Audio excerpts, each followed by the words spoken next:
So, the film begins with a nurse named Katie.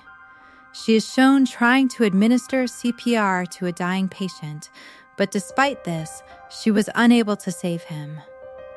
The shock was so severe that she sat there frozen. We see her hands painted. The scene then cuts away. We are shown Katie again, who has now changed her name. She has changed her life, taking the name Maud. The reason is that she wants to change her old life and overcome the regret of killing that patient. She has sacrificed her life to God, and now she remains connected to God and prays to Him all the time. Katie was a nurse. We are shown that her profession has not changed.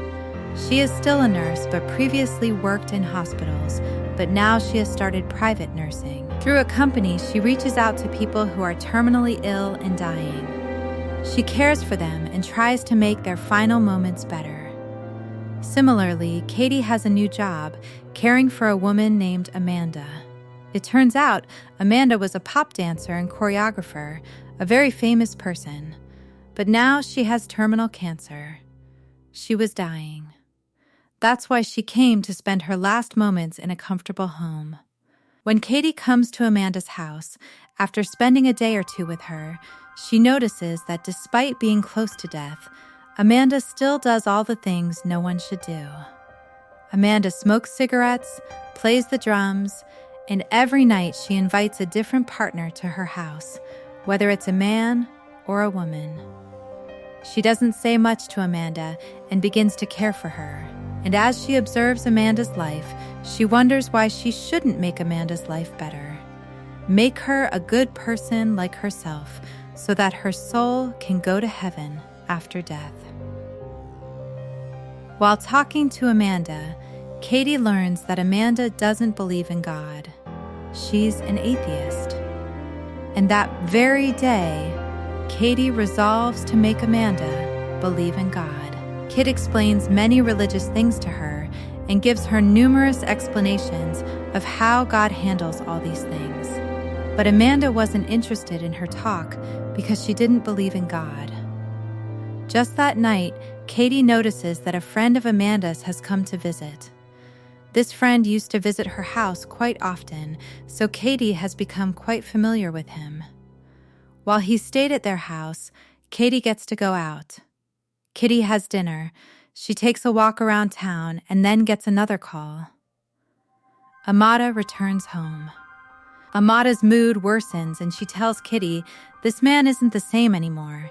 He used to strive for me, but now that I'm with him, he doesn't value me." Amanda asks Katie a very strange question. "Do you have a partner?" Katie replies, "I've never needed one." She explains that she has surrendered everything to God and that everything she does feels as if God is watching and judging her, and that she does everything solely for God. She has connected herself so closely to God that sometimes she feels Him within her body, and when this happens, it sends a terrible shock through her body, and that feeling stays with her for a long time. Amanda looks at her with strange eyes. No normal human could have done all this. Meanwhile, the lights start flickering, and Katie becomes happy again. She believes this is a signal from God, letting her know that God is pleased with what Katie is doing. Katie tells Amanda, "Because I'm making your life better, I'm leading you towards God. God is really liking this." Now she asks Amanda to pray with her. Maybe you too will experience that feeling of God. Reluctantly, Amanda agrees, and they pray in a strange yogic way. During this time, Amanda tells Kitty, "Yes, you were right. I felt God within my body." Seeing this, Kitty begins to feel that her mission is succeeding. Katie's courage increases even more, and now she almost controls Amanda's life. She also gives him fewer cigarettes. All his alcohol bottles, she clears the room and starts feeding him healthy food. According to her, Amanda's life has improved. But despite all this, there was still one issue in Amanda's life, her friend Karen, who used to sleep with her. Whenever they were in the room, Kitty kept an eye on them, and she found this very distasteful. That's why she lashed out at her, saying, "Every time you come here, you're leading Amanda down the wrong path. You shouldn't come here and ruin Amanda's new and improving life." Carol tells Katie, "Who are you to interfere in our personal lives?" But Katie says, "Because I'm leading Amanda on the right path, that's why I have to speak." When Carol also realizes that arguing with Katie is pointless, she agrees and doesn't come to Amanda's house for a long time. This causes Amanda to become quite depressed, but Katie was happy because Amanda hadn't done anything bad in a while. During these days, we see that Katie also had strange attacks. She would become hyperactive and excited, and according to her, these attacks occurred when God entered her. A few days later, Katie goes out for a walk at night and meets her old colleague named Joy.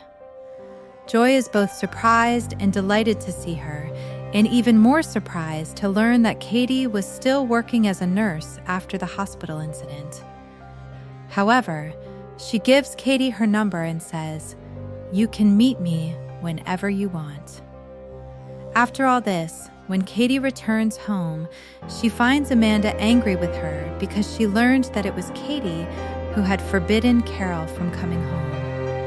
Her anger affects Katie so deeply that she contemplates punishing herself, burning her entire hand on the stove. But the next day, Amanda throws a party at her house and tells Katie she must attend. Katie was overjoyed. But just before she arrived, the atmosphere inside began to confuse her. All these people were doing bad things together, which she believed were evil. She didn't care about anyone, like smoking cigarettes and drinking. She only cared about Amanda because she had given her the responsibility to correct her. She wanted Amanda to stay away from drinking and smoking even at this time.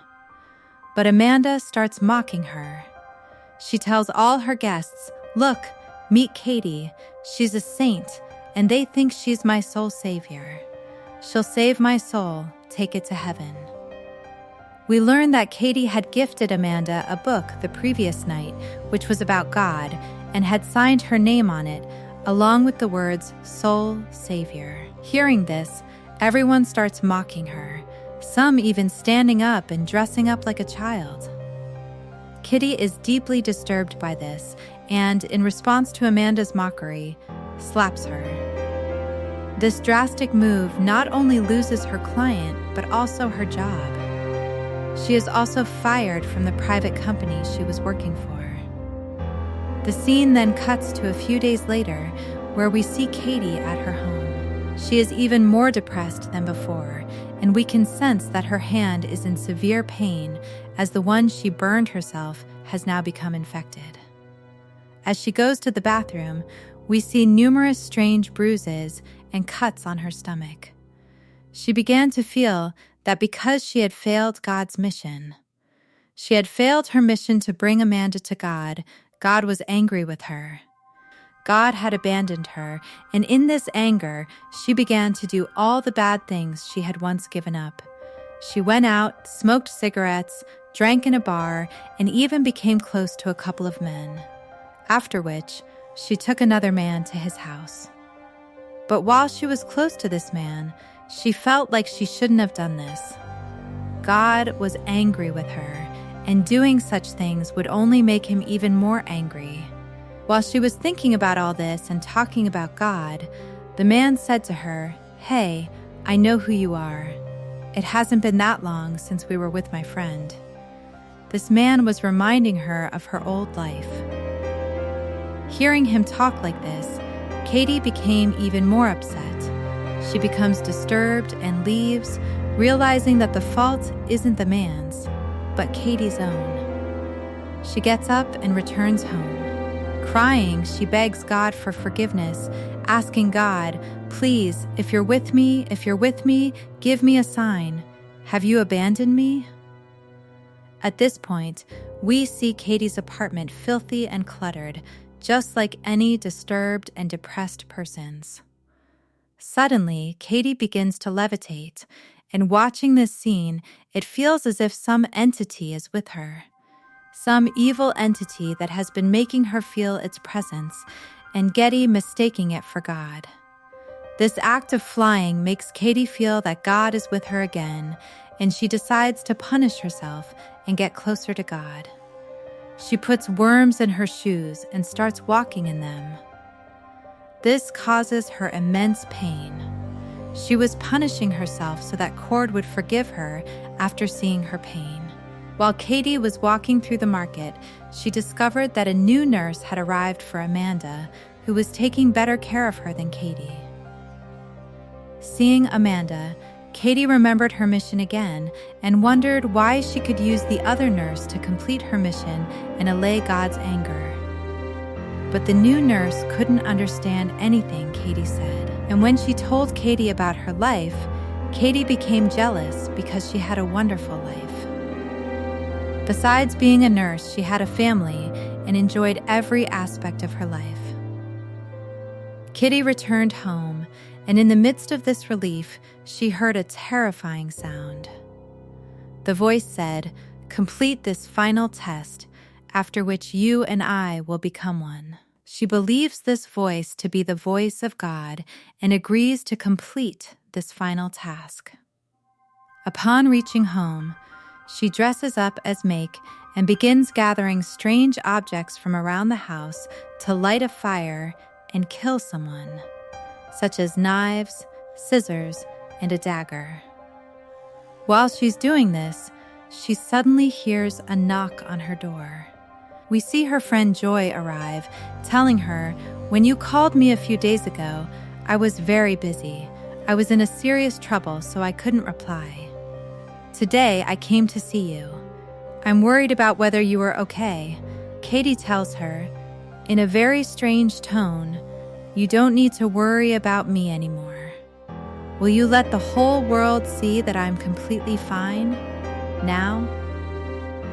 Throughout this conversation, we see that Katie wasn't looking at the girl, but rather at the sky, where she saw Bible verses.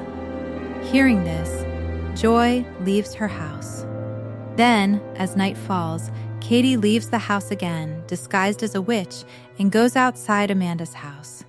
She waits for Amanda's previous nurse to leave, then uses Amanda's duplicate key she has, unlocking the door. When Katie goes into Amanda's room, she sees that Amanda's condition is so dire that she will die one day.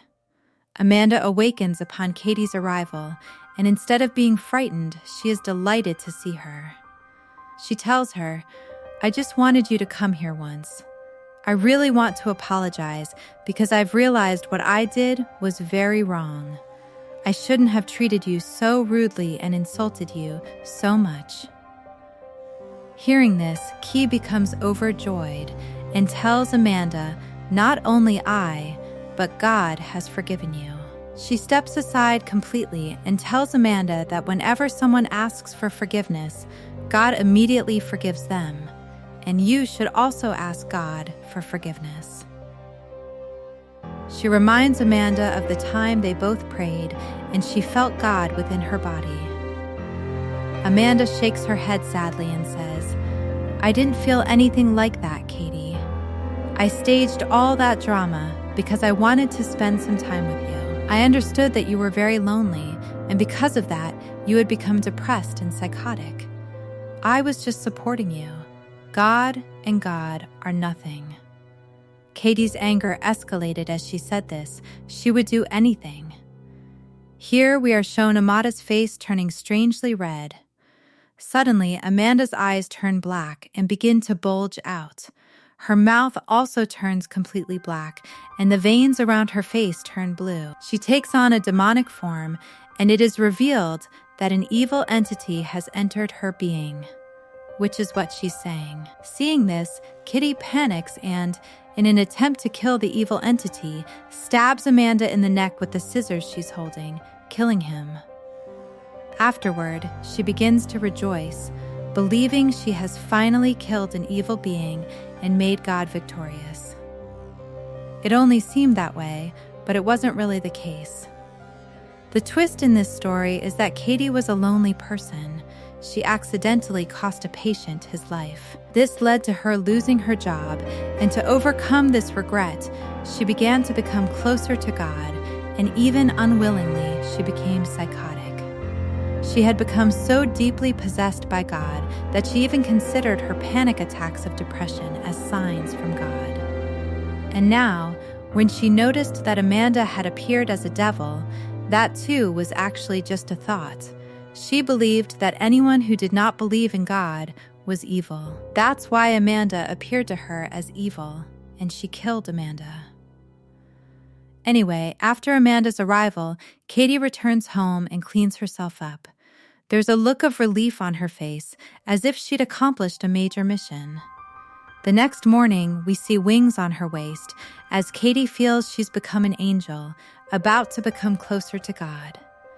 But these wings aren't real either.